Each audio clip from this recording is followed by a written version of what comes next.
So ఈ రోజున అమీర్పేట్ మైత్రివనంలో ఒక పెద్ద ప్రమాదం అవుతూ ఆగింది. ఒక కేబుల్ గ్రౌండ్ ఫ్లోర్లో ఉన్న డేటా సెంటర్ కేబుల్ అంటే సిస్టమ్స్ ఉంటాయి కదా, వాటి కేబుల్లో షార్ట్ సర్క్యూట్ అయ్యి అక్కడ ఫైర్ మొదలైంది, అక్కడ ఆగిపోయింది. కానీ దాని ఫ్యూమ్స్ పైన లెవెల్లో ఉన్న అన్ని డేటా సెంటర్స్కి, కోచింగ్ సెంటర్స్కి స్ప్రెడ్ అయినాయి. వేలాది మంది మీకు తెలుసు అమీర్పేట్కి వస్తారు తెలంగాణ మొత్తం నుంచి లెర్నింగ్ కోసం, నాలెడ్జ్ కోసం, ట్రైనింగ్ కోసం, కోచింగ్ కోసం. సో అలాంటి 550 మంది స్టూడెంట్స్ పైన లెవెల్స్లో ఉండిపోయారు. వాళ్ళని చాలా సేఫ్గా కిందకి తీసుకొచ్చి వాళ్ళని సేవ్ చేసిన మా ఎమర్జెన్సీ సర్వీసెస్ అందరికీ ధన్యవాదములు. ముఖ్యంగా హైడ్రా, అలాగే పోలీస్ సిబ్బంది, ఫైర్ సిబ్బంది, ట్రాఫిక్, జిహెచ్ఎంసీ, ప్రతి ఏజెన్సీ క్షణాల్లో వాళ్ళు, హైడ్రా అయితే పక్కనే ఉన్నారు కాబట్టి వాళ్ళు క్షణాల్లో వచ్చి ఈ ప్రమాదాన్ని పెద్దది అవ్వకుండా ఆపారు. కానీ దీని మూలంగా మనకు తెలుస్తుంది ఏంటంటే, ఒకటి ఏదైతే మేము చాలా రోజుల నుంచి, చాలా ఏళ్లగా మేము ఫైట్ చేస్తున్నాం అమీర్పేట్లో. ఎందుకంటే చాలా డెన్స్లీ పాపులేటెడ్ ఏరియా, ఇక్కడ కోచింగ్ సెంటర్స్ పక్కనే ఉంటాయి. కాకుండా ఇక్కడ మొత్తం ఒక్కొక్క కోచింగ్ సెంటర్లో వందలాది మంది స్టూడెంట్స్ వస్తుంటారు. కాబట్టి ఇక్కడ ఫైర్ సేఫ్టీ రెగ్యులేషన్స్ చాలా స్ట్రిక్ట్గా ఫాలో అవ్వాలి. ముందర కూడా మేము చెప్పాము, వాళ్ళ మళ్ళీ మేము అందరం ఈ ఓనర్స్, ఈ టెనెంట్స్తో కూడా మాట్లాడటం, అలాగే అసోసియేషన్తో కూడా మాట్లాడటం జరుగుతుంది. First fire safety prevention norms ఉంటాయి, కొన్ని రెస్ట్రిక్షన్స్ ఉంటాయి, రూల్స్ ఉంటాయి, అవి ఫాలో చేయాలి. రెండోది జిహెచ్ఎంసీస్ రిక్వెస్ట్, ఆ నార్మ్స్ రెగ్యులేషన్స్ ఫాలో చేయకపోతే ఎన్ఓసి ఇవ్వద్దు, ఆ పర్మిషన్స్ ఇవ్వద్దు. సో దట్ వాళ్ళు అది ఫాలో చేసేదే లైఫ్స్ని సేవ్ చేయడం, కాబట్టి ఇది చాలా చాలా ఇంపార్టెంట్. మూడోది ఇందాక రంగనాథన్ గారు చెప్పినట్టు నెక్స్ట్ 1 month అవేర్నెస్ ప్రోగ్రామ్ అవుతుంది. అంటే ఫైర్ వస్తే ఏం చేయాలి, ఫైర్ రాకుండా ఏం చేయాలి, ఇవన్నీ వాటిలో పార్టిసిపేట్ చేయమని రిక్వెస్ట్. నాలుగోది అండ్ మోస్ట్ ఇంపార్టెంట్, మీకు కూడా తెలుసు, చాలా ఫేమస్గా మీరు కూడా చూపిస్తుంటారు మీడియాలో ఎప్పుడు, అమీర్పేట్ అంటే బోర్డ్స్, చాలా కోచింగ్ సెంటర్స్, అవన్నీ డేటా సెంటర్స్, బోర్డ్స్ అన్ని కనిపిస్తుంటాయి.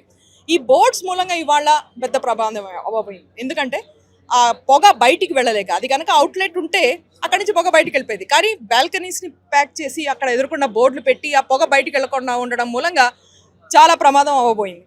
ఈ బోర్డ్స్కి సొల్యూషన్ ఏంటో అది కూడా చూడాల్సిన అవసరం ఉంది. సో ఇవి వెంటనే తక్షణం ఇవాళ భగవంతుని దయ వల్ల, అలాగే ఎమర్జెన్సీ సర్వీసెస్ మూలంగా ఎక్కువ నష్టం అవ్వకుండా ఆగింది.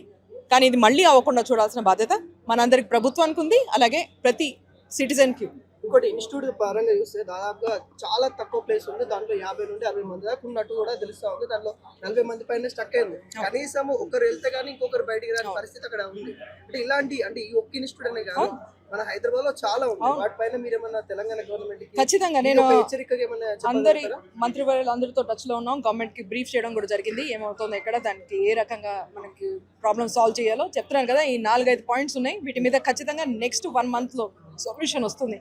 వీళ్ళందరూ మన ఫ్యామిలీ మెంబర్స్ లాంటి వాళ్ళే, వీళ్ళందరూ మన పిల్లలు లాంటి వాళ్ళే. సో ఖచ్చితంగా ఎంతో ఆశలు పెట్టుకుని ఇక్కడికి వచ్చి చదువుకుని, లెర్నింగ్ చేసుకుని, కోచింగ్ తీసుకుంటున్న వాళ్ళందరికీ సేఫ్టీ ఇవ్వడం మన బాధ్యత.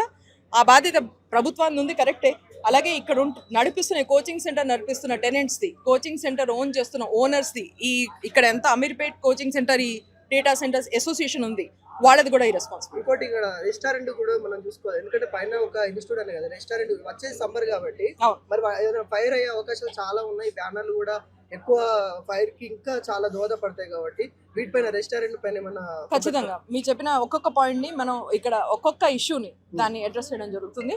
ఎందుకంటే ఇవాళ అయిన ప్రమాదాన్ని వెంటనే ఆపడం జరిగింది. నేను అంటున్నాను కదా, భగవంతుడి దయ వల్లంగా, అదే ఎగ్జాక్ట్లీ ఇందాక రంగనాథన్ గారు అదే అన్నారు, భగవంతుడి దయ వల్లంగా అయింది. కానీ మనం ఇప్పుడు కూడా ఇంకా స్మోక్ ఉంది, మీరు చూస్తున్నారు.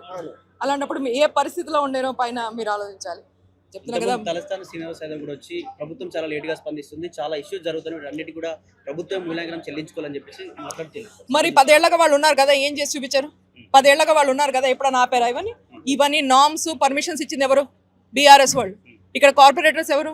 బీజేపీ వాళ్ళు. మరి మాకు వచ్చింది ఏంటి? ప్రమాదం వచ్చినప్పుడు ఎలా ఆపాలని అది మేము చేస్తూ చూపిస్తున్నాం. ఇప్పుడు నెక్స్ట్ మేము ఏం చేయాలో ఆ ప్రణాళిక కూడా మీకు ఎదుర్కొన్నా ఉంది. ఇది మళ్ళీ అవ్వకుండా ఆపే బాధ్యత చెప్తున్నా కదా, కొంత ప్రభుత్వం అనేది, కొంత సామాన్య ప్రజలది. మరి ఈ టైంలో ఏదో ఆపదలో మీరు కొంచెం పాయింట్స్ చేసుకుందాం కదా అని మాట్లాడటం తప్పు. ఈ రోజున ప్రాబ్లమ్స్ ఎలా సాల్వ్ చేయాలి, మీరు ఉన్నప్పుడు ఎందుకు చేయలేదు, ఏ అడ్డంకులు వచ్చినాయి అవి చెప్పాలి. తలసాని గారు ఎందుకు ఈ బోర్డ్స్ని, ఈ సెంటర్స్ని ఇలా అలౌ చేశారు? వీళ్ళకి ఎందుకు పర్మిషన్స్ ఇవ్వలేదు? ఎందుకు పర్మిషన్స్ ఇచ్చారు? వీళ్ళు ఎందుకు ఎన్ఓసీలు తీసుకోలేదు?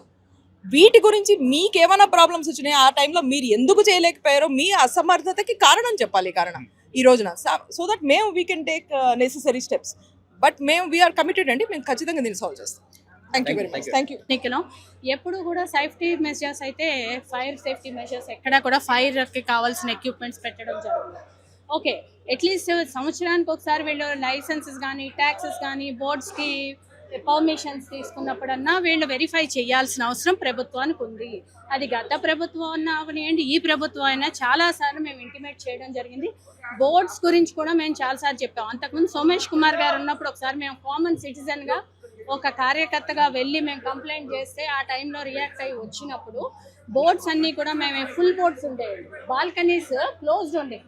అదొక్కటి నేను చేయగలిగానే తప్పితే బోర్డ్స్ అయితే నేను తీపిచ్చలేను. ఎందుకంటే దేశే మేడం మేము బిజినెస్ చేసుకోవద్దా, బట్ ఇట్స్ ఎయిర్ ఫ్లో ఏదైతే ఉండాలి